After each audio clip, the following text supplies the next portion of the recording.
Seigneur, nous venons te rendre hommage. Nous qui étions autrefois de brebis errantes, nous suivions chacun sa voie. Maintenant, nous sommes retournés vers toi, le souverain pasteur et le gardien de nos âmes. Reçois la gloire, Jésus.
Yahweh,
je voudrais remercier Dieu, le maître de temps et des circonstances, qui a permis que je puisse encore parler de sa parole. Moi, je me dis que c'est une grâce pour moi de la part de Dieu. Parce qu'à la génération, il y a beaucoup de serviteurs.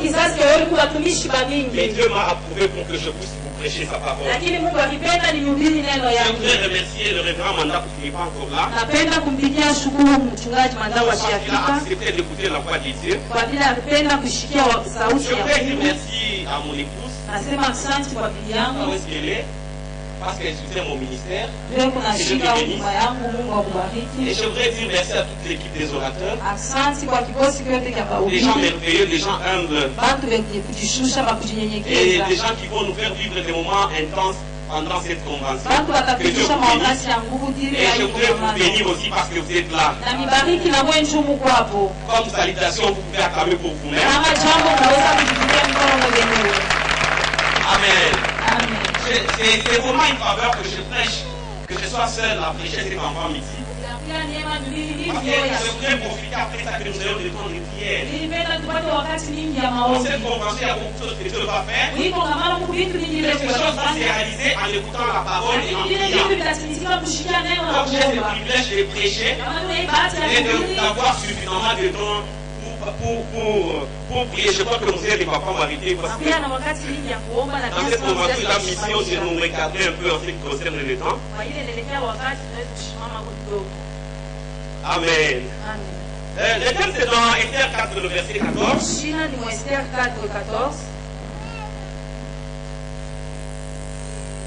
Nous pouvons lire ces passages. L'écriture déclare ceci. Car si tu t'étais maintenant, le secours et la délivrance surgiront d'autre part. Mon sous-thème, je le tire dans Proverbe 24, le verset 10 et 11. La Bible déclare dans le verset 10, si tu faiblis au jour de la détresse, ta force ne sera que détresse. Et le verset 11, là je vais tirer mon sous-thème. Le verset 11 déclare ceci. Délivre ceux qu'on traîne à la mort. Délivre ceux qu'on traîne à la mort. Alléluia. Amen. Avant toute chose, vous connaissez tous l'histoire d'Esther. Et vous connaissez tous l'histoire de Mardoché. Qui était à la base de cette histoire-là? Qui était à la base pour qu'il y ait un édit du roi demandant à ce qu'on puisse tuer tous les juifs? Ce n'était pas Esther. Elle n'était impliquée ni de loin ni de près. Elle était innocente dans cette affaire-là. Par contre, c'est son oncle Mardoché qui est l'agent causeur de ces troubles. Alléluia. Celui qui avait peur de Dieu. Alléluia. Lui, il était garde devant le palais royal. Il y avait beaucoup de gens qui gardaient l'endroit. Le roi avait donné l'ordre selon lequel, quand Aman allait entrer, il fallait que tout le monde puisse se prosterner. Mais Mardoché lui a prouvé qu'il ne pouvait pas se prosterner devant un homme. Alors cela a offensé Aman. Il était blessé. Tout le monde se prosterne. Mais quelqu'un qui est là, se prosterne pas. Et il s'informe. On lui dit que cet homme-là, il peut se prosterner comme devant Dieu. Alors il est dans une forte colère. C'est qui cet homme-là? C'est Mardoché, c'est un juif. Je ne veux pas seulement l'évangile de lui. Je vais exterminer toute sa tribu. Toute la tribu de juifs. Elle est dans un problème d'individu à individu. C'est pas un problème entre juifs et Aman. C'est un problème entre Aman et Mardoché. Il y a innocent, on l'a fouillé. Et puis, il échoue, il est sur ce problème. Il échoue. Il s'échoue. Il est sur le problème.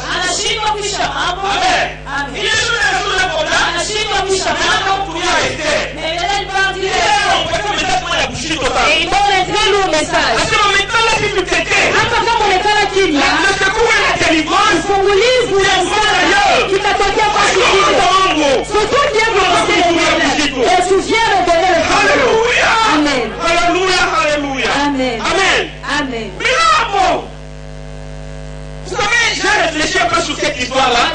Esther, c'est comme dans la Bible, par moment, une femme représente l'église. Esther, mwanamke na mwanamke Biblia inaonyesha kanisa. Ce ne sont pas toutes les femmes qui sont symboles de l'église. Haina mwanamke wote wanakuya picha ya kanisa. Moi, je les appelle Sérat qui sont l'église. Amen. Amen. Esther est le symbole de l'église. Esther anakuya mfano wa kanisa. Mais Mardoché, c'est le symbole de ces chrétiens-là. Mardoché ni picha ya Bakristo wale. En fait, qui n'ont pas la faveur de Dieu chaque jour. Abana neema ya Mungu kila siku. Amen. Il est en train de servir le roi. Mais il n'a pas la face du roi. Mais à l'extérieur, il n'a pas accès de voir le roi. Il est même dans le palais royal. Mais Esther, c'est l'exemple des chrétiens. Ils continueront dans la face de Dieu.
Approchez-vous avec assurance. Trouver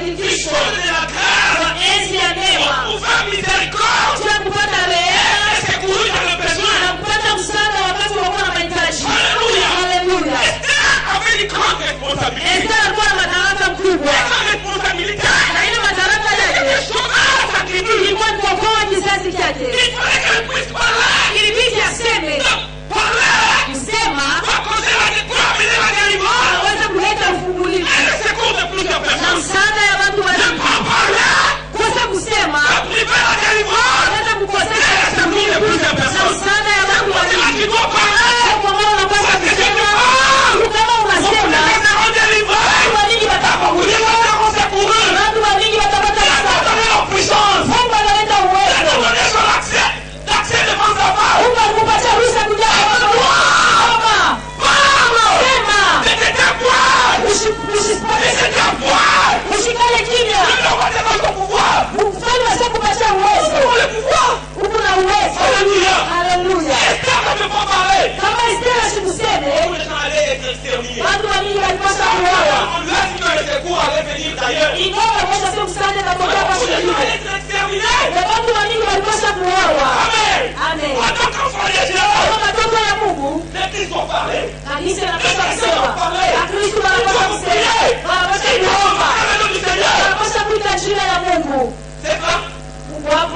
Alléluia. Nous lisons le petit passage là. Et puis nous avançons. Et vous êtes dans Actes, le chapitre 12, le verset 5. Actes 12, 5.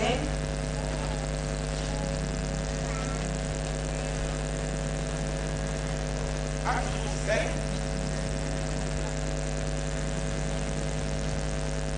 et 18, non? Acte 12, 5, ciel. Pierre donc était gardé dans la prison et l'église ne cessait d'adresser pour lui de prières à Dieu. Et nous prenons aussi 18, le verset 1. L'Écriture déclare ceci. 19. Le Seigneur dit à Paul en vision pendant la nuit. Mais ne crains point. Mais parle. Ne te tais point. Amen. Le verset dit, car je suis avec toi, et personne ne mettra la main sur toi pour te faire du mal. Vous comprenez ça? Personne ne mettra la main sur toi pour te faire du mal. Personne. C'est pour ça que tu dois parler. Car j'ai un peuple nombreux. Il était intimidé. Amen. Nous prenons 2 Thessaloniciens pour terminer. 3, le verset 1 et 2. 2 Thessaloniciens 3, 1 et 2. 2 Thessaloniciens 3, 1, 2. Il est ceci. Au reste, frère, priez pour nous. C'est le fils à l'école. Afin que la parole du Seigneur se répande et soit glorifiée comme elle est chez vous. Et afin que nous soyons délivrés des hommes méchants et des pervers, car nous sommes par la foi. Amen. Nous regardons un peu sur l'assistance sur la prière. Et l'assistance de parler. Gloire à Jésus. Paul, qui a marché avec Dieu, qui a reçu la ministère de Dieu par révélation. Il a été élevé jusqu'au 3e ciel. Là où se trouve Élie et d'autres qui ont été enlevés. Là où se trouvent les morts qui sont ressuscités après la mort de Jésus. Et là, il a écouté des choses qui ne sont pas permises à un homme de dire. Alors, il dit, priez pour moi. Que je sois délivré des gens méchants. Aujourd'hui, le premier point de notre prière, nous devons prier pour que Dieu délivre nos familles, pour que Dieu délivre nos pays, pour que Dieu délivre nos voisins. C'est pourquoi on a besoin de prier de quelqu'un. Il a demandé compris pour lui. Il parlait avec Dieu. Et puis, par semaine, on va révéler à la vie. Par semaine, on va révéler à la vie. Son ministère des guérisons miraculeuses était accompli. Il dit, parlez pour moi. Que je sois délivré. Des hommes méchants. Vous comprenez qu'en parlant, les hommes méchants peuvent être délivrés. Les hommes méchants peuvent être acceptés. Quelqu'un peut être secouru. Vous savez le problème des enfants de Dieu. Là, il est trop.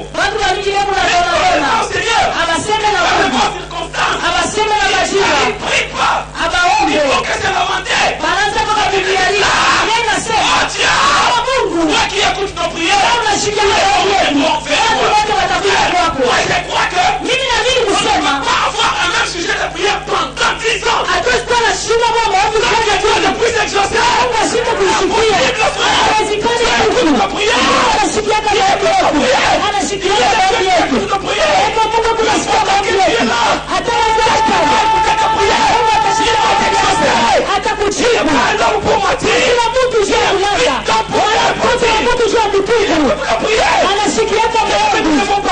Tunapaswa kusema. Tunapaswa aussi. Prier c'est parler. Kuomba ni kusema. Enfant de Dieu, vous savez que watoto wa Mungu wanajua kusema. Aujourd'hui, watu wa mingi ils sont en leo train de mourir hebu nakufa parce que nous n'avons pas parlé. kwa sababu hatukuseme. C'est vrai. Ni vya kweli. Parce que nous n'avons pas parlé. Kwa sababu Combien de hatukuseme. gens sont enterrés ici? Watu ngapi wanalazima huko parler. Jua Vous hatukuseme. devez parler. Unapaswa Vous devez kusema. parler. Unapaswa Parce que vous kusema. avez accès auprès du roi. Juu kuna ruhusa Vous devez mbele ya parler. mfalme. Unapaswa kusema. Amen. Dernièrement, là, j'étais avec ma nièce, je pense qu'elle est déjà ici dans la salle. J'étais au volant de ma voiture. Et puis j'ai vu une jeune fillette là, à peu près de 17 ans, 18 ans.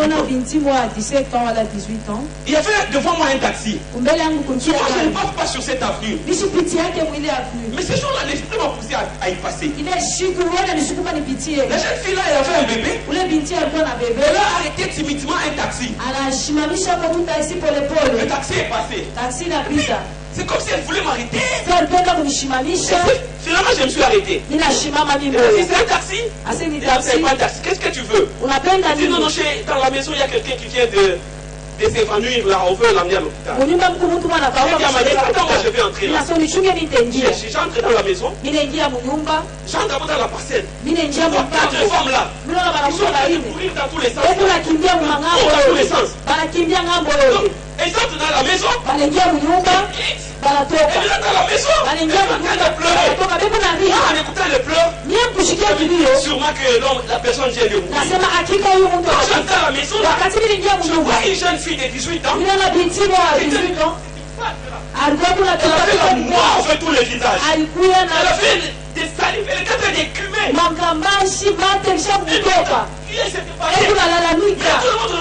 Personne n'osait la toucher. Il n'y avait pas d'homme.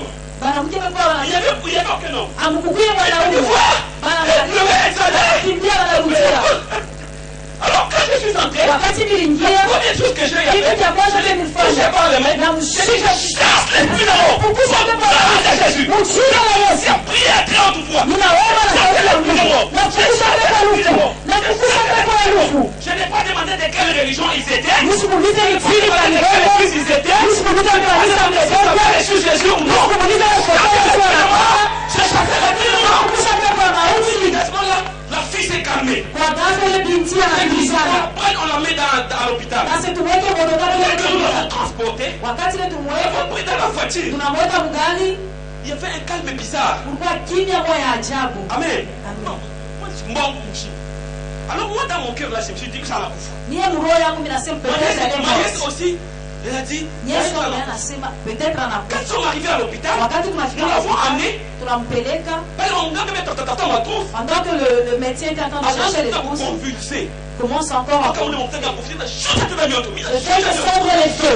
descendre les feux. J'ai chassé encore l'esprit de mort. Amen. Comprends d'abord avec du vent. Peut-être que c'est le vent. J'ai fait descendre encore les feux. Le soir, je suis parti là-bas. Combien de gens sont enterrés dans cet état? Il y a beaucoup de gens qui sont enterrés dans cet état. Ils confusent. À la Kaouka. Quand on l'amène à l'hôpital, tu nous amènes quelqu'un qui est déjà mort. Parce qu'il y a des gens qui doivent parler, qui n'ont pas parlé. Unapasha kusema vipi? Unapasha kusema haleluya. Mungu atupatie mazawadi ya ndugu. Kuna mazawadi ya kuonesha. Kuna mazawadi ya miujiza. Kuna maneno ya ufunguzi. Tunapasha kusema. Tunapasha kupita haleluya. Haleluya. Kuna nakufa kwa hospitali. Kwa sababu sasa kusema. Ndugu la hospitali. Wende kwa hospitali. Unapasha kusema.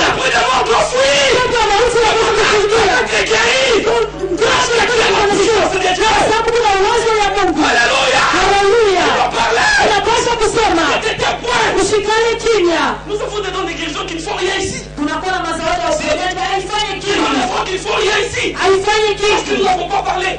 Combien de gens sont enterrés dans cet état-là? Combien de gens toute leur vie sont restés stériles? Parce qu'ils n'ont pas parlé. Combien de gens ils sont restés sans emploi? Parce qu'ils n'ont pas parlé.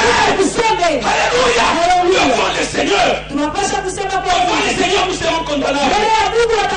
Parce qu'il nous a donné le pouvoir de parler. C'est au plein, tu vois. Par la faveur du pays. Par la faveur de ta famille.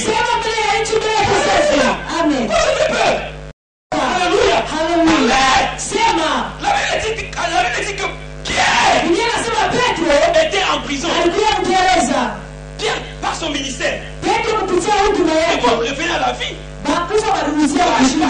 Wakati anapita On est dans des malades et des possédés. wanaona watu wagonjwa wa mapepo munjia. Et quand il passait, Wakati kunapita on régressait les malades. ile kizuri kinapona Les gens étaient délivrés. watu wanafunguliwa. Les poids étaient purifiés. Wale walikuwa Les gens étaient chassés. na mtoto Ils anafunguliwa. se retrouvent en prison. Lakini anajikuta La Bible mgereza. déclare, Na Biblia inasema l'Église kanisa ne cessait de parler pour lui. haikuache kusema juu yake. Ne cessait de prier pour lui. Kanisa haikuache kumwombea. Parce que Mpaka un pale ange de Dieu malaika wa est entré dans la Mungu prison anaingia mgereza. et a délivré Pierre. Fungula Petro. Cause de prière sur Juu ya l'Église. maombi ya kanisa.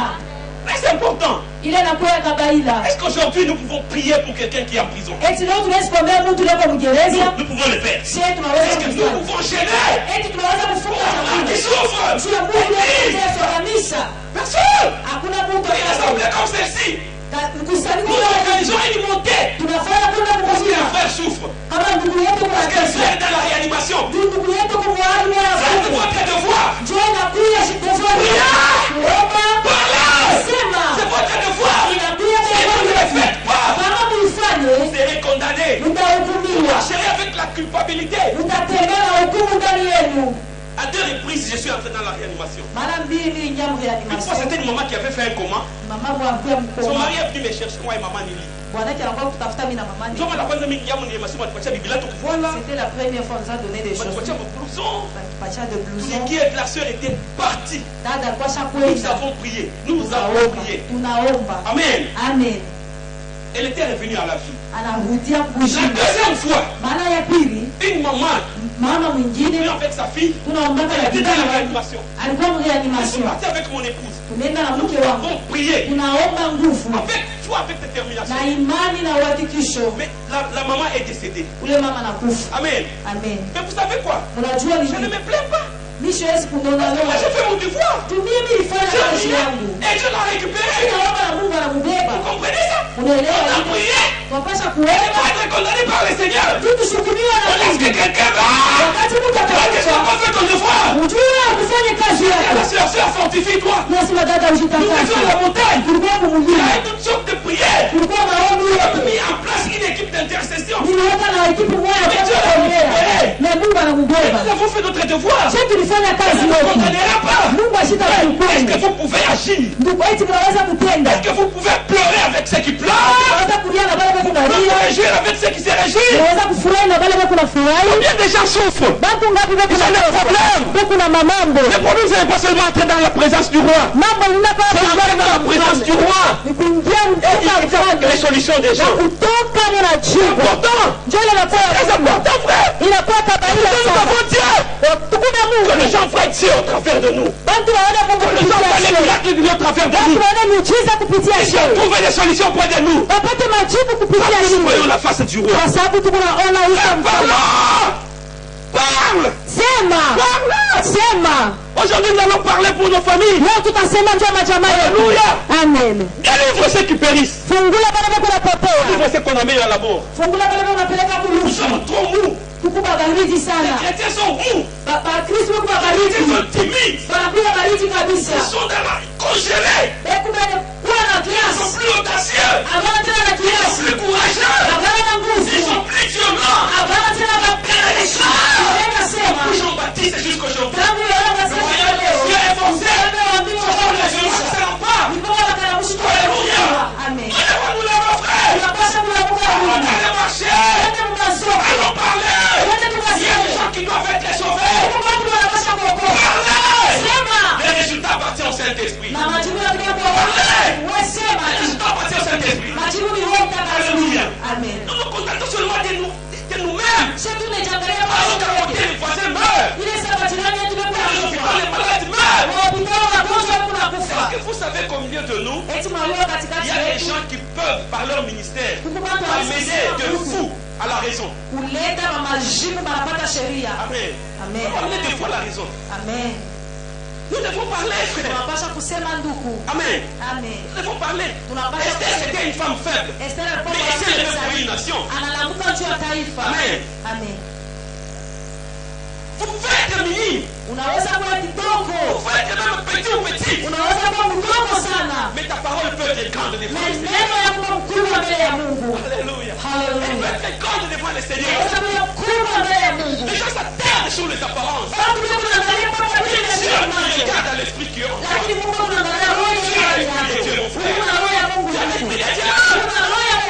toi. Parle. Ne permets pas à Satan de terroriser ta famille. Sortir des règles sur ta famille. Il y a beaucoup de cas de sorcellerie qui arrivent dans nos familles. Nous les permettons. Amen. Nous les permettons. Rendez-vous compte que vous avez le pouvoir. Vous avez peur. J'ai été appelé quelque part. Beaucoup de gens m'ont amené un jeune homme là. Amen. Son frère, son grand frère, on a dit qu'il est sorcier. C'est lui-même qui avait déclaré ça. Moi, on me compte pour m'envoyer. Qui te compte? Mais toi, tu as des choses. Maintenant, l'enfant a commencé à dire tout. Amen. Amen. On a envoyé l'enfant avec le sac de la sorcellerie. On venait nombreux. Les serviteurs qui étaient là, on a mis la sorcellerie là, qui était dans le sac. Moi, je suis parti là. Qui pouvait parler? Sous le règne du diable. Tout le monde était sous le règne du diable.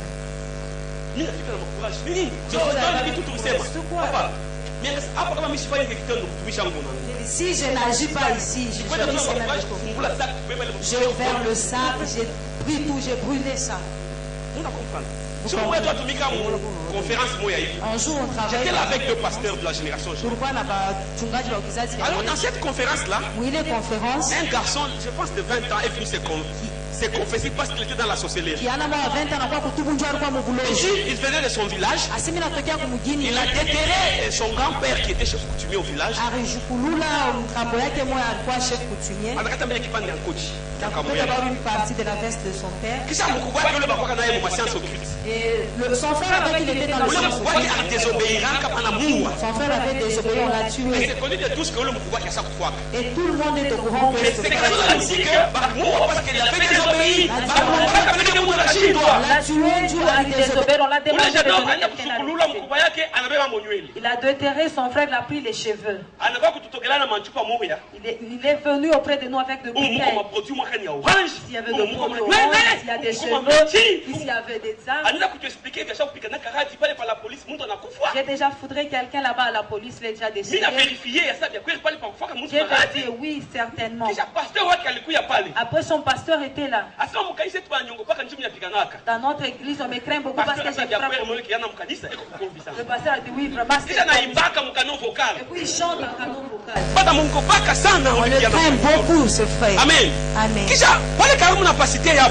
Tout près de leur cité, il y a un lac. Là-bas au milieu, il y a une... C'est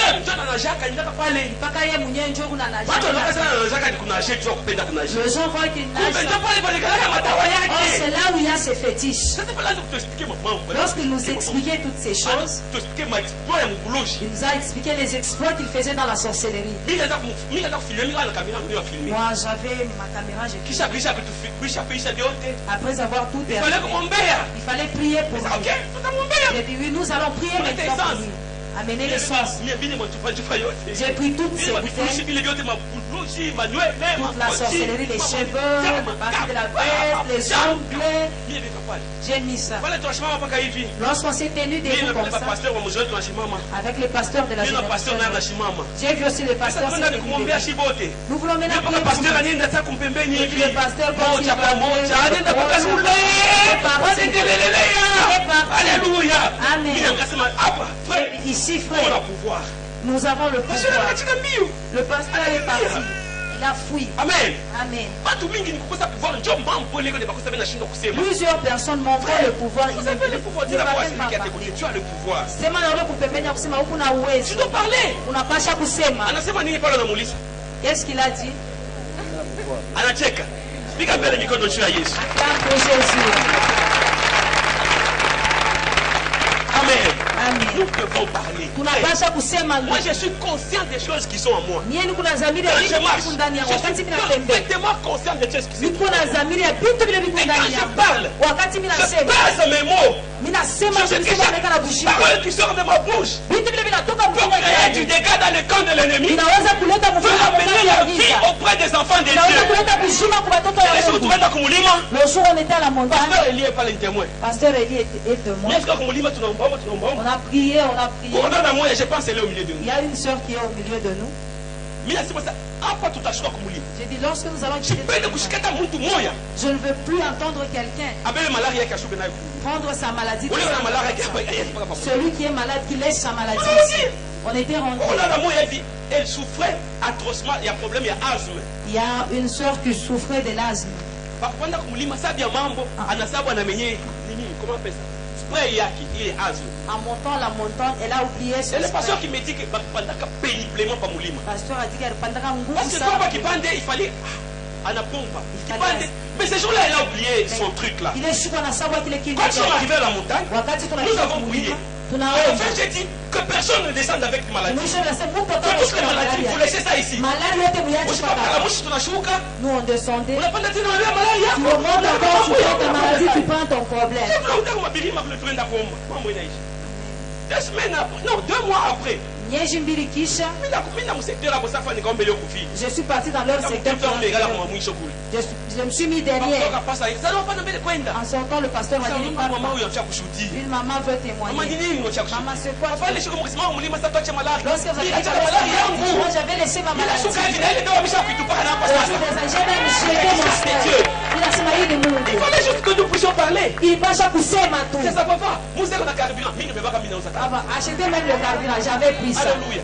Parce que Amen. nous avons parlé. Tu Mais tulisema. vous savez par moment, souvent même. Mara Il y a des mingi. moments où on ne prie pas pour des gens. Kuma wakati natembea hata Je batu. touche juste quelqu'un comme ça. Mtu kumgusa tu hivi. Et elle me dit, Anasema, pale ni bamba tu pourrais me lorsque vous avez touché comme ça dans la tête, je Je sens comme un fardeau tombé de moi.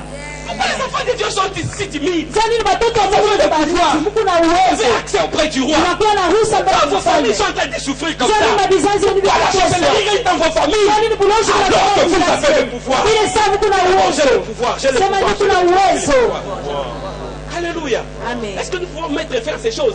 Eti tunaweza Nous kuishesha devons hivi. parler seulement. Tunapasha Nous devons kusema. parler aux circonstances. Tunapasha kusema Nous na devons parler à la majira. maladie. Tunapasha Nous devons kusema parler à la magonjwa. souffrance. Tunapasha kusema na mateso. J'ai accès. Moi, j'ai confiance que frère, Ni kuna Dieu ne va pas tumaini. encore rejeter. Hein? Mungu ashatutupa. Mimi nasema Mungu ashanitupa. Mungu Kama Mungu ashanitupa. ashakutupa frère, sema. Si Dieu ne t'a pas encore rejeté, parle mon frère. Amen. Amen. Est-ce que quelqu'un peut parler aujourd'hui? Eti mtu mwanaweza kusema leo.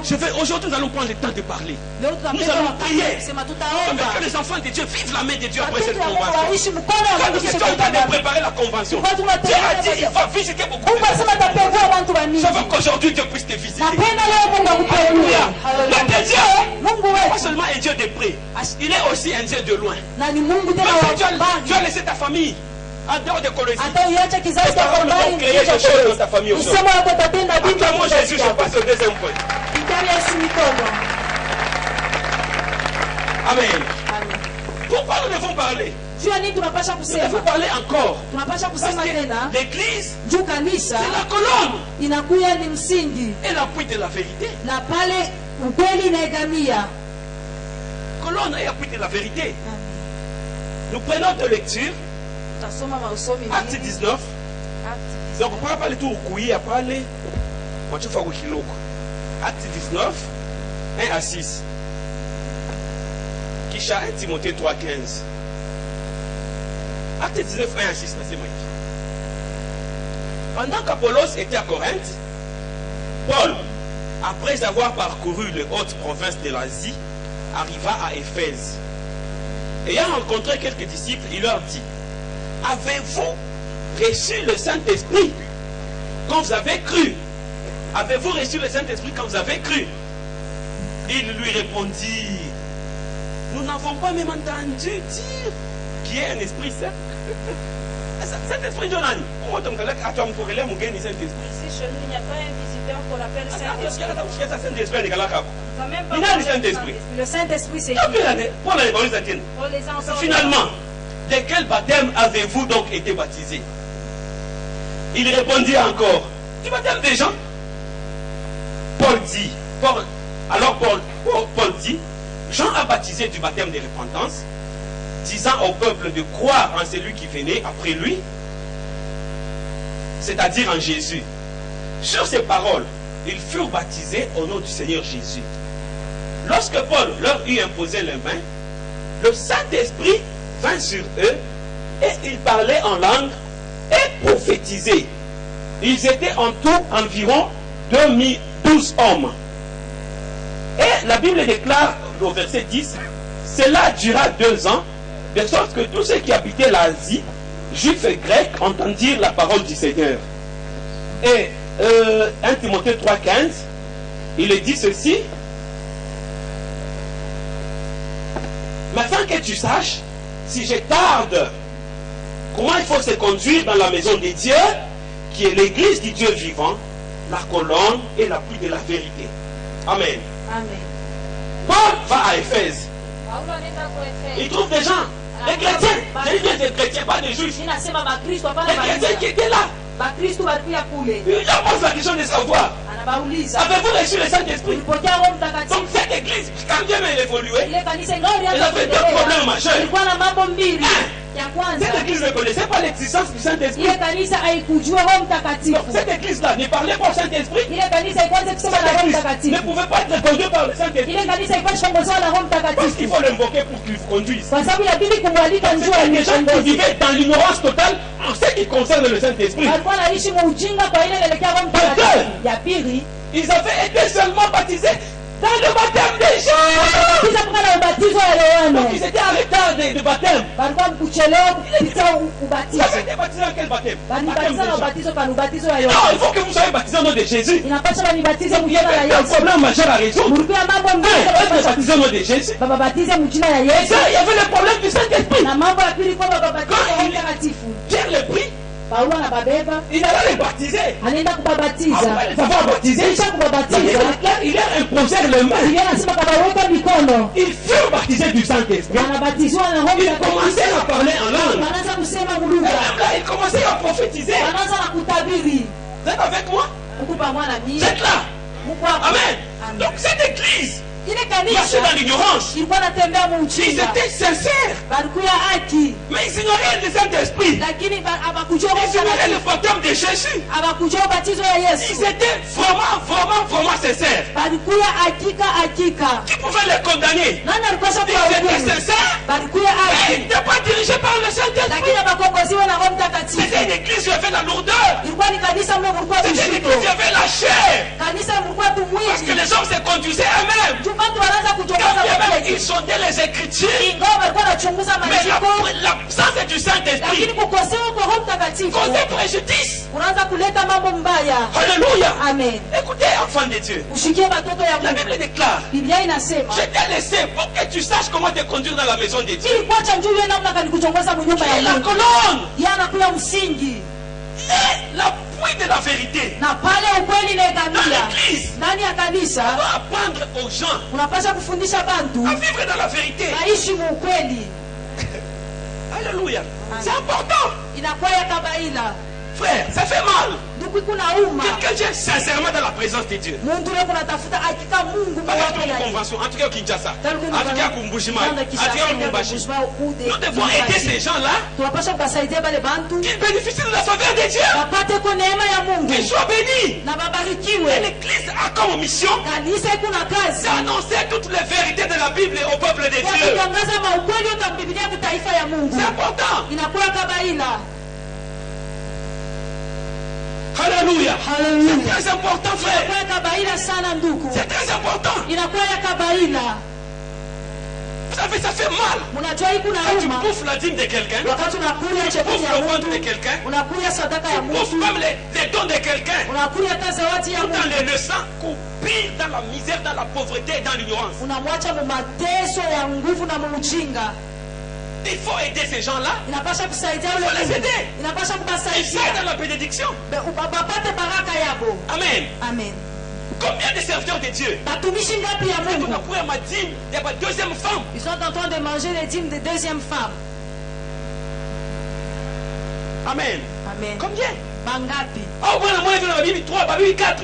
Ou un homme qui a 3 ou 4 On a femmes. rendre un mauvais service. Tu leur rends un mauvais À service. tous ces me piquer, à tous ces me condamner. Ne le frappe pas, ne le On va condamne te pas. carrer, pas les. Toi, appelle-le. C'est le frère. Quand tu mets notre argent là pour la dîme, je suis sincère avec toi. Je prie que Dieu t'amène très loin. Mais dans ces conditions ici, Dieu ne t'amènera pas loin.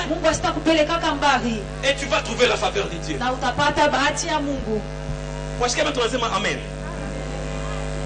Dernièrement, là, quand je reçois le mercredi et le vendredi, et maman est venue me voir, elle était vraiment malade. Très malade. Amen. J'ai commencé à prier pour elle. Elle est tombée. Les démons ont commencé à se manifester. Elle a vomi. Après, comment je tourne Après, à la fin, la semaine prochaine. je lui ai dit, viens encore la semaine prochaine. Elle est partie. Lorsqu'elle est rentrée, lorsque je l'ai vue, j'ai senti que la situation est empirée. Ça ne va pas, papa. Depuis que vous avez pris maintenant le ventre a exagéré. Non, mais non. J'ai dit, nous connaissons la manière de... Si je prie, je sais que cette prière va aller. Maman, viens d'abord ici. Mets-toi ici. Comment est ta vie? Non, je Non, je ne suis pas mariée. Mais ça, c'est côté. Ah, papa. Mais non, je sors avec un mari d'autrui. Ça, bien, moi, je tout clairement. Je l'ai dit clairement. Oui, condition de ton zoadier. Dans cette condition, comment est-ce que tu seras guéri? Tu seras guéri comment? Moi. Je suis prêt d'aller monter même à la montagne. Je suis prêt même de dormir. Mais vas-y, tu laisses le mari pour que tu rentres. Dieu va te guérir au nom de Jésus. Je n'avais même pas prié pour la foi. Parce que les démons Parce que les démons l'attendaient à la barrière. Vous chassez les démons.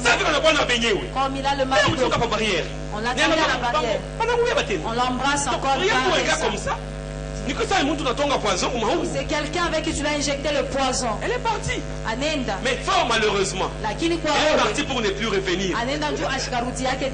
Alléluia. Amen. Nous devons aider les gens, frères. Quelqu'un se donne à Dieu. Peut-être qu'il est dans l'ignorance. Peut-être qu'il ne sait pas que en servant Dieu, tout en vivant dans l'impudicité, la main de Dieu peut s'éloigner de lui. Enfant de Dieu, nous devons dire la vérité. Ce n'est pas mauvais, frère. Ce n'est pas mauvais serviteur de Dieu. Le papier ne doit pas prendre les déchets sur le feu. Amen. Le papier ne doit pas dominer le feu. Amen. L'argent, c'est quoi? C'est un papier auquel on a donné un certain pouvoir, c'est tout. Dans une zone déterminée. Comment billet à dollar il y a 2000? Il y a un billet de dollars de 2000 qui me donc ça va nous bouler. C'est devenu inutile. Mais si on donne les papiers, frère, on ne va pas détruire l'évangile. Au nom de l'argent. Pour rendre un mauvais service à ces gens-là qui aiment sincèrement le Seigneur. Frère, dire mon frère, je mange ta dîme, je parle des offrandes, c'est un frère qui aime le Seigneur. Mais écoute, laisse la voix dans la voiture. Vous savez que vous perdez le temps du peuple de Dieu pour rien. Perdez le temps du peuple de Dieu pour rien. Tu la mets dans un faux espoir. Tu sais qu'il vit avec la femme d'autrui. Tu sais qu'il vit avec le mari d'autrui. Tu sais qu'il vit dans la corruption. Il te donne l'argent, il te donne des véhicules, il te donne des avions, il te donne des maisons. Mais tu lui dis Dieu va te visiter. J'ai vu Dieu m'ouvrir des portes. J'ai vu Dieu m'envoyer très loin.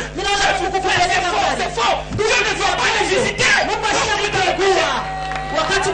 Ça c'est l'escroquerie, frère. Tu vas rendre mauvais service aux gens. Est-ce que vous pensez si j'ai dit à quelqu'un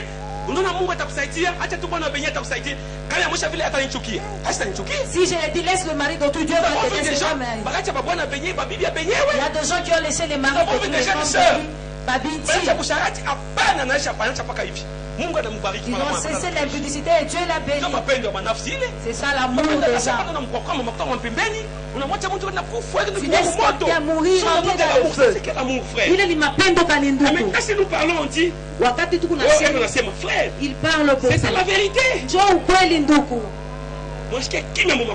y a un calme dans la Je ne peux pas manger ton argent. David avait refusé de boire l'eau qu'on avait pas pris d'argent. Il a pris de l'eau et versé ça. Je ne peux pas boire cette eau. Mais toi tu prends l'argent des putes. Même leur dit. Qu'est-ce que tu fais là? Moi je voudrais dire à quelqu'un, mon frère tu es ici. Ma sœur tu es ici. Jésus t'aime. Et je sais que tu aimes Jésus. Regarde le sacrifice que tu as fait. Tu t'es déplacé. Et je veux te dire, tu es prêt à te venir. Mais abandonne le chemin dans lequel tu as fait. C'est simple, tu verras la gloire de Dieu, frère. J'ai prié pour un frère. Et Dieu est dans les publicités. Il s'est repenti. J'ai prié pour lui. J'ai prié pour lui. Après, il quitte la maison comme ça. On l'appelle, viens, tu n'as pas ta cage. Après ça, il a trouvé emploi dans une entreprise. Il a commencé à me donner sa dîme. J'ai pris sa dîme. Et j'ai mangé sa dîme. Je t'ai posé. Je ne t'ai pas culpabilisé. Je t'ai posé. Alléluia. Il faut dire la vérité aux gens. Nous faut dire la vérité. Ma soeur. Si tu es impudique, ma soeur, tu tu passes ton temps inutilement. Laisse ces chemins. Laisse. Mais les serviteurs de Dieu ne veulent même plus parler de ces choses. Parce qu'ils ne vous aiment pas, ils ne vous disent pas la vérité. Vous dites pas la vérité. Et je vous dis, vous avez fini par vous fatiguer dans les choses de Dieu. Mais si tu crains Dieu, abandonne le chemin dans lequel tu traverses, frère. Le mariage va venir. Un mariage glorieux. Un mariage sans précédent dans ta famille. Mais abandonne le mari d'autrui que tu as. Cesse de divorcer. Cesse d'avorter. Tu as déjà divorcé. Tu as même le mari de ta soeur. Tu fais même le transport, tu viens dans la convention. Dieu t'aime, il va t'aider. Mais c'est le mari de ta soeur, toi-même tu sais. Comment est-ce que Dieu va te bénir? Et celui qui te trompe, que Dieu va te bénir. Si tu n'abandonnes pas ce chemin. Amen. Amen. Je ne peux pas manger la dîme de quelqu'un qui a 5 femmes. Je ne peux même accepter de dormir affamé. Je veux le dire la vérité en face. Je ne peux pas. Le serviteur de Dieu doit avoir la réputation de respect. Donne du respect. Donne-toi du respect. Alléluia. Alléluia. Tel que tu viens, il y a une soeur qui est en train de pleurer. Il pleure et les enfants pleurent. Quand tu as pris le mari d'autrui. Les pleurs de cette maman devant la bénédiction. Je prends même le sac, je me bénis. Attends que Dieu te guérisse. Dieu ne va pas te guérir.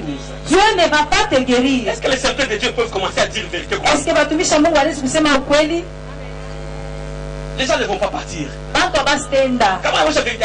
Si tu leur dis la vérité, ils vont partir. Comme c'est ça le genre de Dieu, va encore rentrer.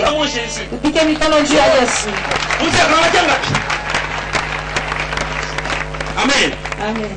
C'est triste. Frère, nous avons fallu à nos ministères. Mais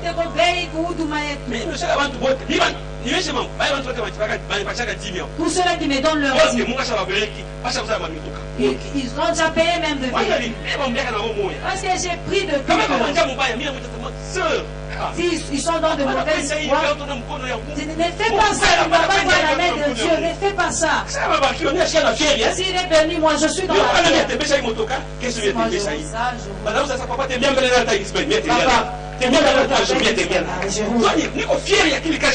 suis fier de l'œuvre de Dieu. Je ne peux pas les faire. Tu sors avec une forme de vie et puis tu vas la vie. Cette année, offrande comme une idée. Comme une idée, tu as une offrande de l'île. Donc $200 d'offrande. Ce n'est pas bien. Et ça finalement, ils vont construire. Parce qu'ils ne vont pas la mettre. Un serviteur de Sylvain il sort avec des solutions. Moi, ma solution, il n'y a pas. Tel que vous êtes ici, vous avez des solutions de gens. Amen. Alléluia. Alléluia. Est-ce que quelqu'un peut se tenir debout et acclamer fort Jésus? Vous pouvez aller jusqu'à la ligne de la communauté Yesu Mikono. Vous pouvez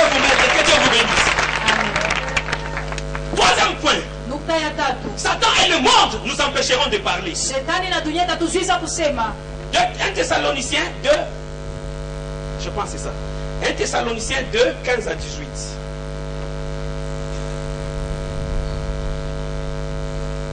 1 Thessaloniciens 2, 15 à 18. L'Écriture déclare ceci. Ce sont ces Juifs-là qui ont fait mourir le Seigneur Jésus et le prophète, et qui nous ont persécutés, qui ne plaisent point à Dieu et qui sont ennemis de tous les hommes. Verset 16 m'intéresse. Nous empêchant de parler aux païens pour qu'ils soient sauvés. Nous empêchant de parler aux païens pour qu'ils soient sauvés, en sorte qu'ils cessent de mettre le comble à leur péché, mais la colère a fini par les atteindre. Et le verset 18 dit ceci. Aussi voulions-nous aller vers vous, du moins moi Paul. Une et même 2 fois, Satan m'en a empêché. Amen. Satan a empêché Paul d'aller à Thessalonique. Pourquoi? Parce qu'il savait que Paul à Thessalonique, il y aura beaucoup de gens qui seront délivrés. Il y aura beaucoup de gens qui seront sauvés. Et beaucoup de gens qui seront secourus. Imaginez-vous un peu toute l'onction de Paul là. À telle reprise, Satan m'a empêché de venir vers vous. Amen. Et Acte 4, 18. L'Écriture déclare ceci. Il dit, et les gens appelés, ils leur défendirent absolument de parler et d'enseigner au nom de Jésus. Vous comprenez ça? Je voudrais dire que pourquoi certaines personnes ne parlent pas? Parce que Satan les en empêche. Amen. Comprenez une chose. Mon soeur, mon frère, le monde ne te laissera jamais libre de servir. Mais tu dois te faire violence. Tu dois te faire violence. Satan va susciter même des maladies compliquées. Vous comprenez? Il y aura des temps difficiles. Il peut arracher le pain de ta maison. Il peut arracher les finances de ta maison. Parce que si tu quittes, si tu parles, il y a des gens qui seront sauvés. Il y a des gens qui seront délivrés. Donc Satan a empêché Paul d'aller à Thessalonique. Et on a frappé les apôtres. On a interdit d'aller annoncer, de parler au nom de Jésus. Donc vous comprenez qu'on ne vérifiera pas Dieu en toute aisance. C'est normal que tu serves Dieu avant qu'on puisse t'insulter. C'est normal que tu serves Dieu après qu'on puisse t'appeler prostituée. Serviteur, c'est normal que tu serves Dieu, qu'on dise à Charbon Bapoulogi. C'est normal. L'ennemi ne te laissera pas servir Dieu librement. Vous devez comprendre ça. Mais quand vous marchez, soyez conscient que l'ennemi ne vous laissera pas servir Dieu librement. Il vous mettra des obstacles. Alléluia. Si tu es chez tes parents, tu es même persécuté. Comme un frère avec qui on priait dans le temps là.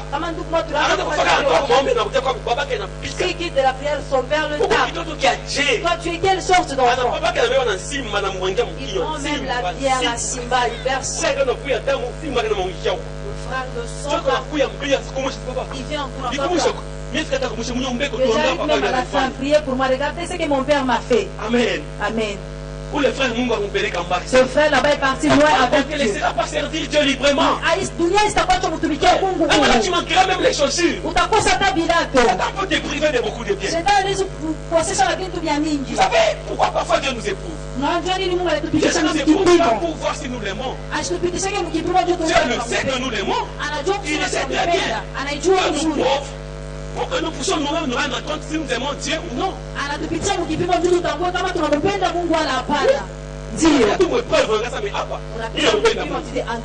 sait que nous l'aimons. Mais il y a des épreuves que nous pouvons nous-mêmes découvrir découvrir nos capacités ili d'endurance. tutambue uwezaji Tu yetu. te dis, je suis serviteur de Dieu. J'ai résisté. Hakika niko mtumishi wa Mungu, mimi nashikamana. L'ennemi ne te laissera pas servir Dieu librement. Shetani asitakuja kutumikia Mungu kwa uhuru. C'est pour cela, bien-aimé. Ndio kwa ile Je mfano. veux que nous puissions prier. Upendo, mimi napenda tuombe. Je veux que tu puisses te libérer. Napenda ufunguliwe. Amen. Amen. Et pour terminer, Juu ya le quatrième kuisha. point, Nukta ya 4. Proverbe 18, 23. Proverbe 18. Là, je vais même fermer la Bible. Pale mitafunga na Biblia. Proverbe 18, verset 23. 18, 23, 18, 23. Proverbe, c'est parmi les livres que je lis souvent. J'aime beaucoup ces livres. Kitabu kile ninasomaka sana. 18, le verset 23. 18, 23. L'écriture déclare ceci. Maandiko inasema Le pauvre interprète. Le pauvre parle en suppliant. maskini kunasema mkusii, Et les riches répondent avec dureté. na ule mtajiri kunajibu na nguvu C'est yote. un point qui fait que beaucoup de gens ne puissent pas parler. Na ile inafanyaga bantu C'est la pauvreté. ni mateso. La Bible déclare le pauvre. Asema Il maskini parle en suppliant. kunasema na kusii, Même s'il a raison. hata kama kuna sheria Il parle en suppliant. kunasema na kusii. Donc la pauvreté n'est pas une très bonne chose. Kusema mateso na kitu Aujourd'hui, kizuri. je veux que nous puissions prier Dieu. Ndio napenda Il tuone donne beaucoup de moyens au nom de Jésus. alete kuna makuta mingi Ça va kushina na donner des Yesu. moyens, frère. Hata kama Vous kuna parlerez même aux autorités. taskondaka Vous ne madaraka serez pas complexés. amutapata tena amutapata complexe. Je te cherchais. Quand est-ce que tu vas Mais si donner tu ta es vie à pauvre, tu Jésus? ne peux pas faire ça. Amen. Tu ne peux pas faire ça. Kama mtu Le maskini pauvre, il anasema parle en hivi. suppliant. Maskini kunasema na Là, kusii. Ecclésiaste vous parle d'un homme qui était très sage. Waekeleza wanasema mtu alikuwa na hekima La sana. Bible déclare Biblia il a inasema délivré un pays à cause de sa sagesse. alifungula na nchi kwa njia ya hekima yake. Personne ne s'est souvenu de lui parce qu'il était pauvre. Hakuna mtu hata kumkumbuka njia alikuwa La sagesse maskini. du pauvre a été oubliée. Hekima ya maskini Je veux inasaulika. que Dieu nous donne des moyens. Mimi napenda Mungu atupatie kwa Que Dieu nous donne des namna. moyens. Mungu atupatie Pour que kwa nous puissions namna. partir parler. Ili tupasi kwenda Les kusema. nations nous attendent, frère. Mataifa kuna Il y a des villages qui nous attendent. Kuko mabijiji kuna Il y a des kutunga. quartiers où on nous cherche. Kuko mafasi La kuna génération aujourd'hui doit s'impliquer dans des endroits. kizazi kile kinapaswa kwenda Mais fasi. il nous faut des moyens.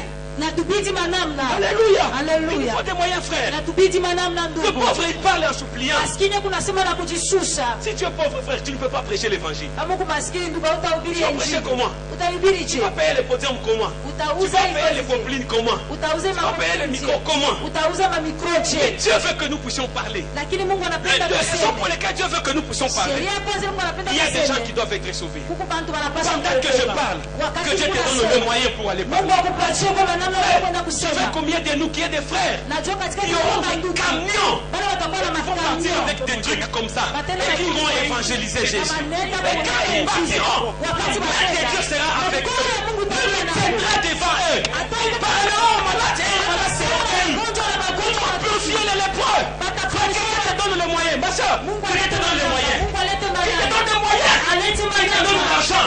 Que tu ailles parler, frère. Prends des médias. Prends. Prends les chaînes de radio. Prends la chaîne de télévision. Il y a des gens qui seront élevés seulement par la radio et par les télévisions. Mais Dieu veut te donner des moyens. lakini Mungu anapenda kukupatia Pour kwa acclamer Jésus, nous tenons des eti moyens. unaweza kupiga mikono Yesu na kushimama yulu. Nous voulons maintenant prier. Unapenda kuomba. J'ai béni quelqu'un. Nilibariki muntu, J'ai béni quelqu'un. ninabariki. Haleluya. Haleluya. Mzee, kwenda kila ngapi? Juu napenda tuwe temps mingi mu maombi. 10.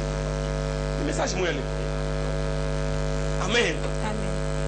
Leo tata tuombe kutu. Nous voulons prier. Leo tata tuombe kwa bintu deux. Nous voulons prier pour deux Qu'est-ce choses. qu'il y a kwanza? La première des choses, Le premier point que j'ai dû donner ici. nukta ya kwanza Je veux que nous ilileta. puissions parler. Napenda Que tuseme. nous puissions parler aux circonstances. Tupate kusema na majira. Alléluia. Amen. Si la fille qui était chez Naman Kama binti yule alikuwa kwa Naamani n'avait pas parlé, ashikusemaje? Naman ne serait pas guéri. Naamani ashikupasha Il fallait kutunzwa. qu'elle dise simplement, Ilipasha aseme tu, si mon Seigneur kama Bwana wangu était auprès du prophète, alikuwa pembeni ya cette nabii, maladie n'allait pas rester. hii magonjwa Elle ikupasha a parlé. bakia. Et Anasema Naman est parti. na Naamani Il a anenda, été guéri de sa lèpre. anapata uponyaji na Je veux que kukoma tu puisses yake. parler. Napenda useme Est-ce que vous êtes prêts pour parler? eti Je Mungu vais tayari vous diriger, kusema. je vais vous diriger dans une forte prière. Nitamiongoza maombi moya Est-ce que nguvu. vous pouvez vous tenir debout? Unaweza kushimamia yulu. Alléluia. Amen. Mais tata tuombe. Je veux que Dieu nous aide. Ma circonstance, c'est ça que tu as embrouillé ça. Toutes les circonstances qui nous embrouillent. Vous savez, il y a presque 3 semaines, j'étais avec le pasteur Jérémie, le directeur de la convention. C'est lui qui roulait ces jours-là. Je lui dis, je vais que ma famille moya moulé. Amène-moi dans Est-ce que ça Saint-Esprit est moi de rouler Je sens que le Saint-Esprit m'envoie dans la famille. Jamais parti là-bas, je ne connais même pas la maison. Mon papa, nous envoyons quelqu'un pour nous. Nous sommes partis. Lorsque je suis entré dans la maison, à peu près une dizaine de personnes. 10 personnes, ils étaient nombreux. Celui-ci souffre de ça. Celui-ci souffre de ça. Amen. Amen. Mais je les ai dit tel que je viens dans la maison. Je viens faire ôter la maladie, amener ça dehors. Jérémie est témoin. Le pasteur Jérémie. Je n'ai pas fait 5 minutes là-bas. Je priais. Après, je suis sorti. Une sœur. Il était un peu âgé. Lorsque je suis sorti, il est entré dans la chambre. Il a vu de la manière dont je suis entré dans la maison. Alors, il y avait beaucoup de toiles d'araignée et de moustiques. Je pris quelque chose, je commençais à frapper les moustiques. Alors, à un moment là, il a dit, papa, je viens t'aider. On a commencé à tuer les moustiques. On a commencé à lever les toiles d'araignée. Elle a fait 2 heures, de 17h à 19h. De 17h à 19h. Il a commencé à transpirer. Après le lendemain, toute la maison a été guérie et ils sont venus même à la prière. Parce que Dieu m'a envoyé dans cette maison. Et j'ai déclaré une parole dans cette maison. Je veux que tu déclares sur ta maison aujourd'hui. Est-ce la sorcellerie qui règne dans ta famille? J'ai le pouvoir. Moi j'aime beaucoup la puissance. J'aime le pouvoir. Vous savez, quand Moïse est parti chez son beau-père. Non, pas Moïse. Jacob.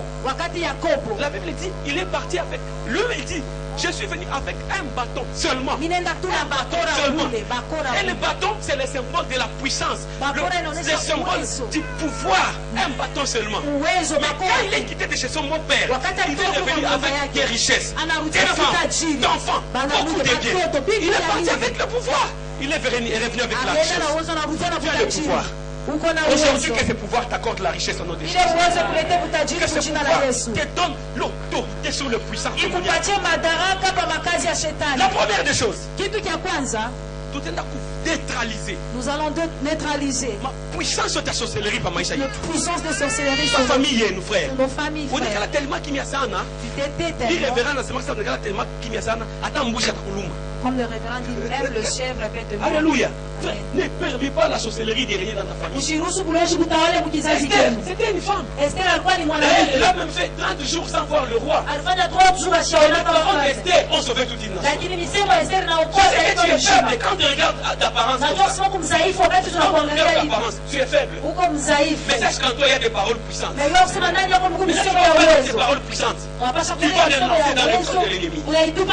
Est-ce que vous êtes prêts pour la prière? La première des choses, nous refusons toute pauvreté dans nos familles. Frère de mon frère, si tu parles, ton parler va amener les secours, ton parler va amener la délivrance. Est-ce que tu es prêt à faire ça? Je veux que vous soyez dans la prière. Une forme de Alléluia. prière. Soyez vaillants. Vous voyez la face du roi. Je vais crier le nom de Jésus. Nous allons entrer dans une très forte prière. La première des choses, après convention, nous voulons dire à Dieu, après cette convention, supériorité. accorde-moi la supériorité. La pauvreté de mon famille. La supériorité sur la pauvreté dans ma famille. Après convention. Après cette convention, Je veux évangéliser. je veux aller évangéliser. Je veux aller au nord. Il y a des gens pour aller évangéliser avec au nord. Si tu dis Amen, toi et sois nous voulons aller annoncer Jésus, frère. Prenez les taxibus. Non pas pour aller Ne pas aller prêcher dans les taxibus. Anapa kwenda kuhubiri mataxi bus. Ne pas aller prêcher, frère. Mwende mkahubiri. Nous Kamalondo. Va Kamalondo tu Vous prêches. venez pour l'obéir au taxi. Tu es en train de Vous prêcher. êtes offrande, on va confondre, frère. Vous êtes offrande. Ne prends même pas les choses. Toi ubiri. Un jour, j'ai prêché dans un bus. J'allais à Lumumbashi. Nilikuwa nenda Lumumbashi. Attention, ça m'a tatoué ça monte. Les gens entendaient que je vais faire Mais maintenant, chapeau moi, chapeau moi, le son comme le moto. un chapeau qui est en train. Soldat moi, Un soldat. avec tout chapeau appelé comme le. Offrande, parce que tu as Prends l'offrande à ma place. prêche dans les taxibus. Ubiri attends ma taxi bus. Ushibebe attends ma sacoche. Ubiri ne sombre. Ushibebe attends ma Ce qui va arriver, c'est que avec des messages, Kisha il y a des ile gens qui vont être visités par Dieu. Mungu watu watapeguliwa na Mungu. Amen. Amen. Dieu va te bénir au travers Na de Mungu ces gens-là. atakubariki kupitia wale bantu. Vous savez, le révérend a dit quelque chose d'important. Le révérend sema kitu Baba kimoja ya kabaika jana. kondani ya mtu mwingine. Ta bénédiction est Fais ça. celui qui est à côté de toi. Les gens Fanya hiyo. viendront. Bantu watakuja. Vous avez une idée. Achète des unités. Tu vas payer tout 15 $300. Tu dois seulement comme ça. 15 Parce que tu as 000 servi Dieu. Juli Parce que tu as parlé. Juli sema. Dieu ne vous demande pas beaucoup d'efforts. Mungu ashindwe Dieu kama vous demande kutia seulement mingi. d'ouvrir la bouche et Mungu de anatuomba parler. kufungula tu kinywa na Quand kusema. vous priez, dites Wakati munaomba useme. notre Père qui est aux cieux. Baba yetu. C'est ce que Jésus a dit aux disciples. Njoo ile Yesu anaonesha Dieu ne te dit pas de soulever les baffles. Asiseme Il ne tunyangule te dit pas mabaya. de déplacer ça. Il te dit d'ouvrir seulement ta bouche. Asema fungula tu kinywa Maintenant, tu vas chako. ouvrir ta bouche. Wakati Écoute, utafungula kinywa je veux chako. que tu commandes aux démons qui font souffrir ta famille là. Kuhusu mampepo ile nangaisha De jamaa libérer ta yako. famille. Yaachilie kizazi Bandika mpaka chako. Jacques.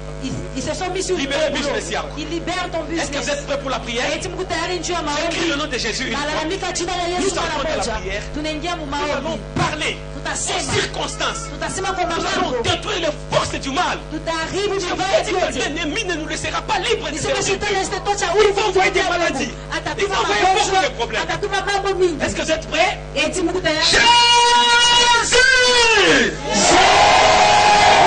Commence à clamer, tu m'as parlé.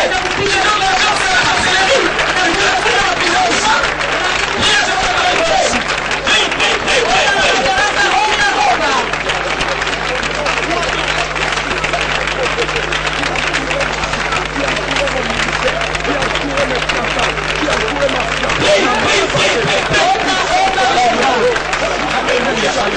Alléluia, Jésus. Puissance de la prière. Ne doit plus veiller sur moi. Ne doit plus veiller sur moi. Au nom de Jésus. Au nom de Jésus. Au nom de Jésus. Au nom de Jésus.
Je voudrais que nous puissions prier de cette manière.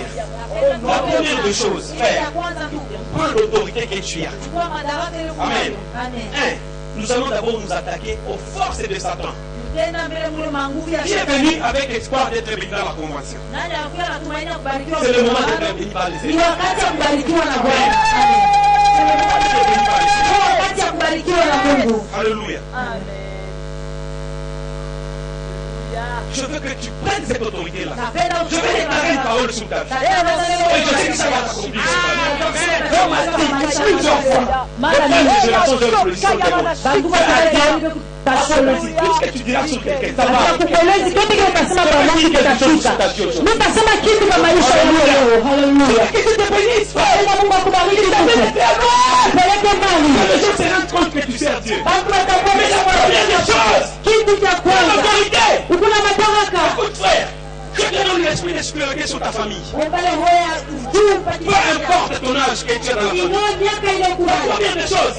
Tu vas faire taire la puissance de la sorcellerie sur ta famille. Tu vas faire taire l'esprit de pauvreté sur ta famille. Est-ce que vous pouvez prier en tapant le maître de l'homme pour nous faire l'autorité? Au nom de Jésus de Nazareth. Au nom de Jésus de Nazareth. Au nom de Jésus de Nazareth. Au nom de Jésus de Nazareth. Je peux plus la puissance de Dieu. Au nom de Jésus. Libérez ma famille. Toka.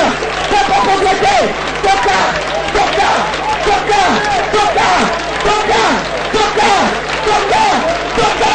Toka. Donnez. Donnez. Libérez. Libérez ma vie. Libérez ma vie. Libérez ma famille. Au nom de Jésus. Dieu m'a donné l'autorité de commander aux forteresses de Satan, aux puissances démoniaques. Alléluia. Au nom de Jésus. Au nom de Jésus. Au nom de Jésus. Au nom de Jésus. Au nom de Jésus. Au nom de Jésus. Au nom de Jésus. Au nom de Jésus. Au nom de Jésus. Jésus est en train de prendre l'autorité sur la puissance du mal. Le plan de Satan. Il a compté ma vie. Il a compté mes enfants. Il a compté ma famille. Il a compté mes finances. Dans le nom de Jésus. Dans le nom de Jésus. Dans le nom de Jésus. Dans le nom de Jésus. On va. Au nom de Jésus. Au nom de Jésus. Au nom de Jésus. Au nom de Jésus. Au nom de Jésus. Seigneur Dieu de gloire. Seigneur auprès de toi. Seigneur Dieu de gloire. Je m'approche auprès de toi. Tu m'as donné le pouvoir. Tu m'as donné la responsabilité. Que je puisse ouvrir mon bouche et déclarer quelque chose. C'est pour cela, en vertu de l'autorité que j'ai reçue de ta part. Oh Jésus, je chasse l'esprit de pauvreté. Je chasse l'esprit de mort. Je chasse l'esprit de sang. Au nom de Jésus. Au nom de Jésus. Au nom de Jésus. Au nom de Jésus. Au nom de Jésus. Au nom de Jésus. Libère ma vie. Libère ma santé. Libère mes finances. Au nom de Jésus. Au nom de Jésus. Au nom de Jésus. Au nom de Jésus. Au nom de Jésus.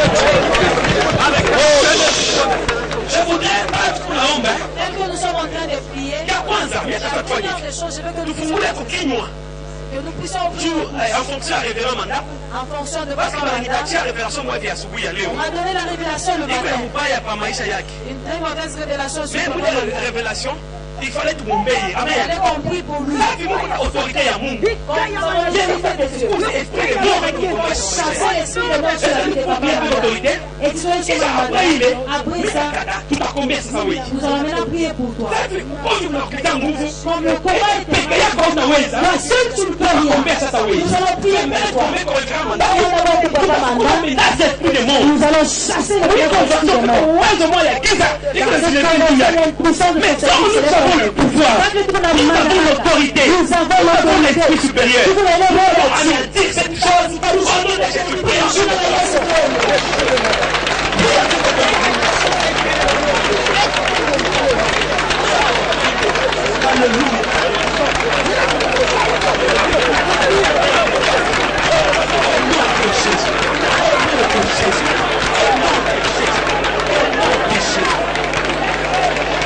Jésus, au nom de Jésus, au nom de Jésus, au nom puissant de Jésus, je chasse l'esprit de mort, libère les révérends, libère sa vie, libère,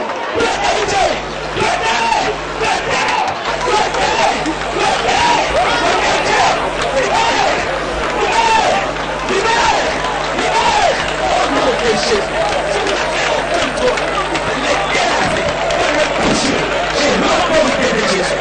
La puissance de Christ, au nom de Jésus, au nom de Jésus, au nom de Jésus, j'en ai hâte la puissance du mal, j'en ai hâte l'esprit de pauvreté, l'esprit du mal, l'esprit de mort, l'esprit de maladie qui se lève contre lui.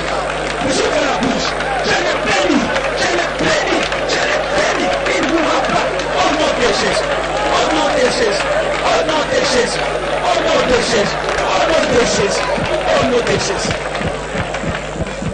Alléluia. Alléluia. Tunachoka? Nous sommes fatigués. Tunachoka? Nous sommes fatigués. Konfasi kwa maombi kwa mwe. Alléluia. Amen. Mimi nataka tuombe hivi. Je veux que nous Tuombe na nguvu yako que yote. tu pries avec nous, Hapa beko huku. ceux-là qui sont ici. Ils vont prier pour ceux qui sont en face. Ceux-là qui sont en face de vous.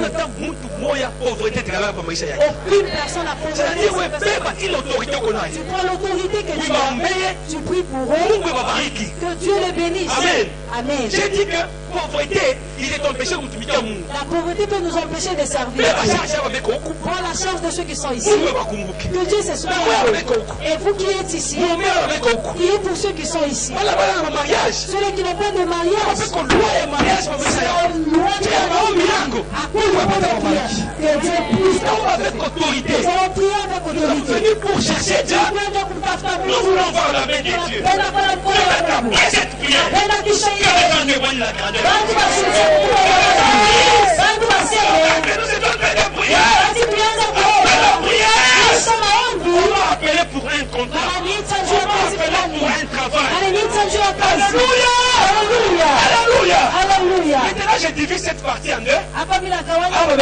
Ceux-là qui sont ici, ils vont prier pour ceux qui sont ici. Ceux qui sont ici, s'ils ne trouvent pas l'argent, s'ils ne partent pas loin, donc c'est toi qui n'as pas bien prié. Amen. Amen. Nous allons faire des choses dans le feu. Pour le combat de mariage, c'est toi qui vas décharger ça au nom de Jésus. Il a mis ça de passer ma Amina. Je suis en dehors de la Bible. Amen. Amen. Et vous qui êtes ici, vous allez prier pour nos bien-aimés qui sont ici. On nous a dit hier par ta bénédiction. Ça sera aussi la tienne. Il va ouvrir pour toi un chemin. Tu dois prier pour lui bien. Regarde le combat de sa famille comme ça. Regarde comment la sorcellerie a déjà pris même une chaise s'asseoir. Nous pouvons bien prier, n'est-ce pas? La Bible dit porter les fardeaux, les prier d'une manière intense. Nous prier avec amour. Seigneur, je veux que mon frère soit béni. Mon mari de nuit va nous tourmenter. Est-ce que nous pouvons prier avec amour? Si ceux-là qui sont bénis, donc c'est ta prière. J'écris le nom de Jésus une fois. Commencez à acclamer le Seigneur. Nous allons commencer à prier les uns pour les autres. Combien la bouffe? Ne prie pas avec mollesse. Ta prière va montrer ce qui est dans ton cœur.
Je voudrais que Maman Irène libère un message avant que je puisse terminer complètement.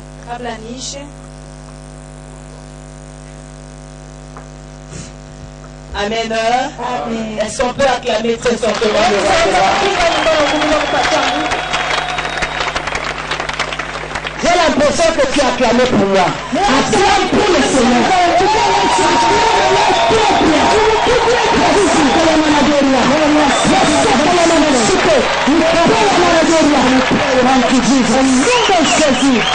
Le Seigneur est en train de me montrer. Je voyais un très grand géant hier ici. Je l'ai vu très très grand.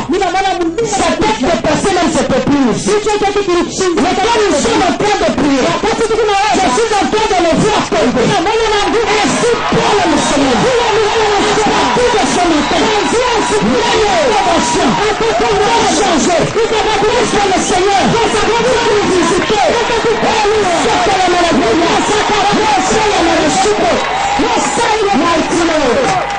La deuxième chose que Dieu m'a dit, vous allez vous tenir tous par la main. Le message est clair. C'est véritablement une prophétie. Je vais nous pousser de bonne unité. Il y a beaucoup de choses que Dieu va faire. Il va changer l'histoire de beaucoup de choses.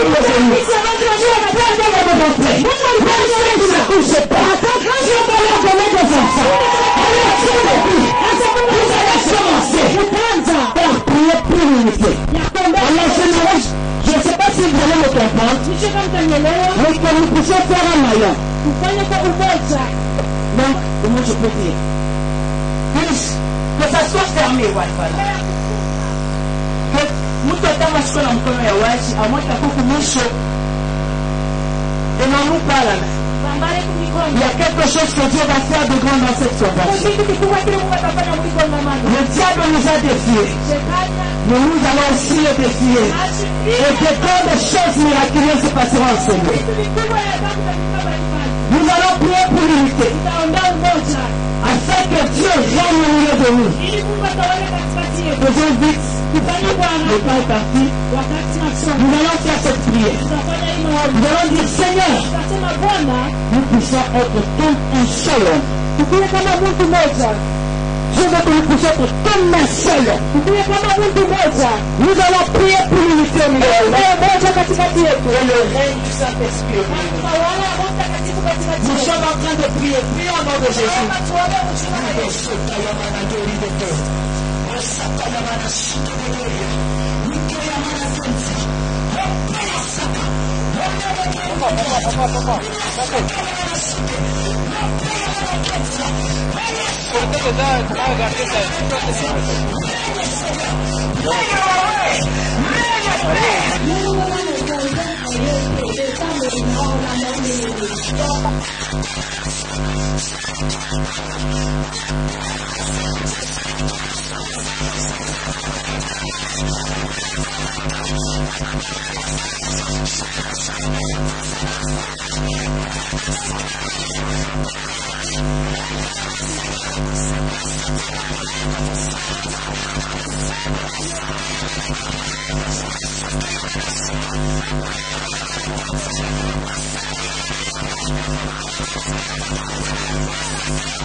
Merci Seigneur.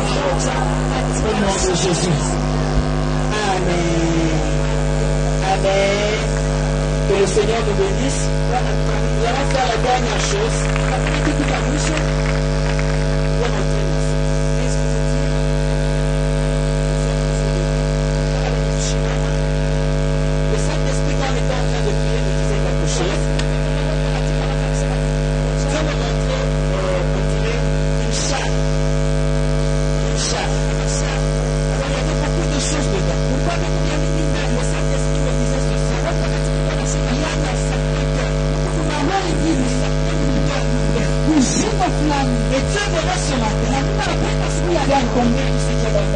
Basi vile vyote viko kwa roho yako. Vile vile kufanya kama mzigo. Najisikia kupepea mwenyewe.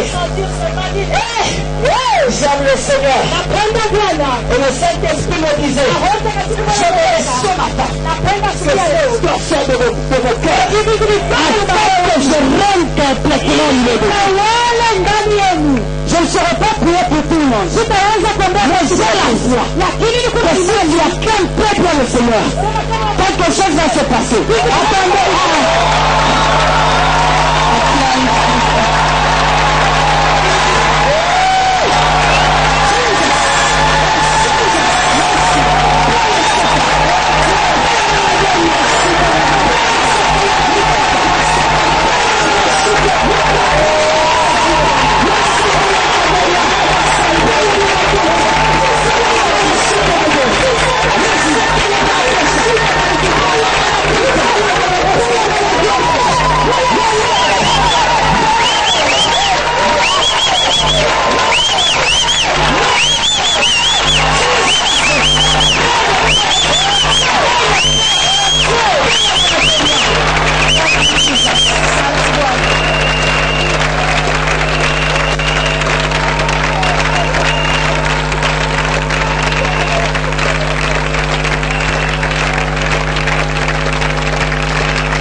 peut donner le message.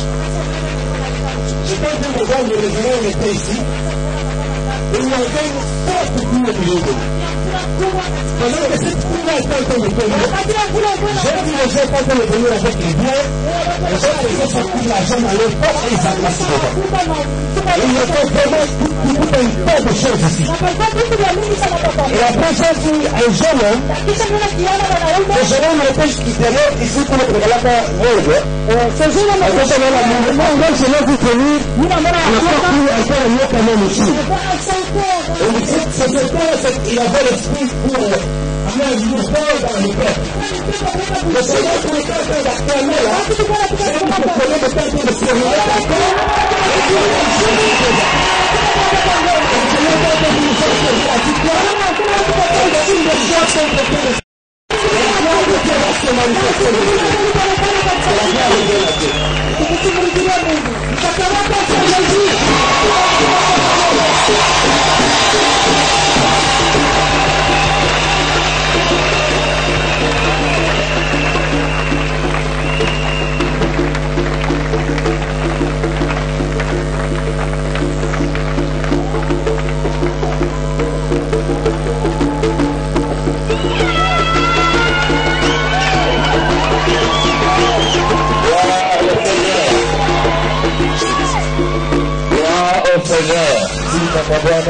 Alléluia.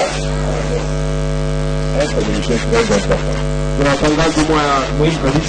sommes venus pour la convention. Alléluia. Nous sommes venus pour la convention, profitons au maximum de la convention. Profitons au maximum de la convention. Peut-être vous êtes dans un secteur, dans votre ville, vous n'avez pas de grands prédicateurs. Profitez maintenant d'avoir ce prédicateur. Il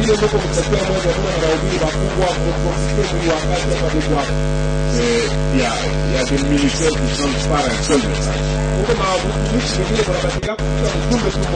y a des gens qui ont été à la convention une seule fois. Tout leur ministère a changé. Alléluia. Ne donnons pas plus d'importance à l'après-midi. Si on vous nourrit, on vous loge, ce n'est pas pour venir voir la tente. S'engager. Amen. Amen. Amen. Amen. C'est pour la convention. Je veux conscientiser chacun d'entre nous. Tel que nous nous retrouvons, ce n'est pas un hasard. Même quand on dit que non, on a vu un esprit de mort dans ma vie, ce n'est pas plus pour moi, c'est pour toi. Donc on veut me tuer pour que toi tu n'aies pas la bénédiction que tu dois avoir à travers moi. Alléluia. Amen. Mais ni kaji na mi pa kunyu. Mais il y a du travail pour les gens n'a pas joué c'est pas kaji. Et même Satan sait qu'il y a vraiment du boulot là-dessus. Mais shina sambata. Je ne suis pas comme un canard. Ni kupima pima sa yote sa jogo kama basha kubamba babalo kubamba. Il essaie à tout moment si on l'a déjà attrapé ou pas. Tu vas te bengini tout. Et d'autres personnes. Oh, j'aimerais seulement. Même si là je suis sur le point de mourir, je dis non, j'irai là, ça c'est éternel. Laisse-moi d'abord augmenter les points. Amen. Que je mette d'abord des tôles sur mon étage qui est au ciel. Amen. Amen. Alléluia. Alléluia. Je ne vais pas rester chez Abraham, j'aurai un chez moi au ciel. Alléluia. Amen. Nous voulons vous dire que tous les kits que nous avons, c'est pour vous. Nous avons, j'ai vu un frère à la sortie là, quand j'entrais là, il avait porté ce polo, je ne m'étais pas rendu compte que c'était très beau comme ça. Surtout si tu crois que ça la lumière quand ouais, nous qui sommes des teints foncés là, quand on met ça, on est un peu éclairé. Alléluia. La photo, tout bien. Et même la photo va bien sortir. Alléluia. Il y a quelqu'un en Afrique du Sud qui a vu le kit sur internet. Il a dit non. Prenez 10. Donnez ça aux orateurs. Et il a envoyé même l'argent.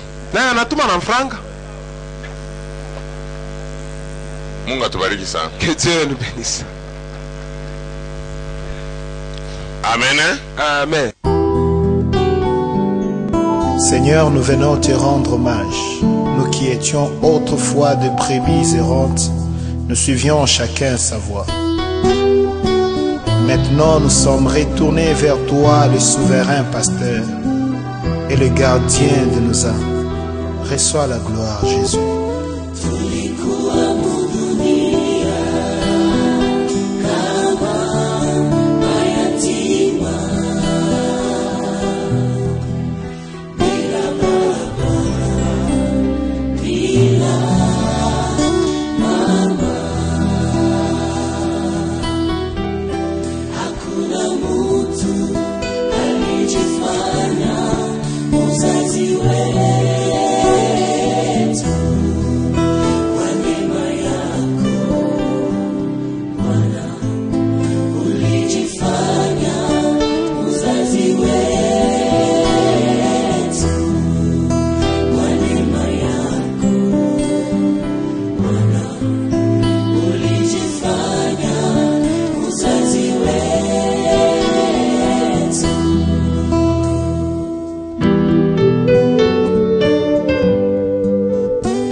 Hakuna mtu alijifanya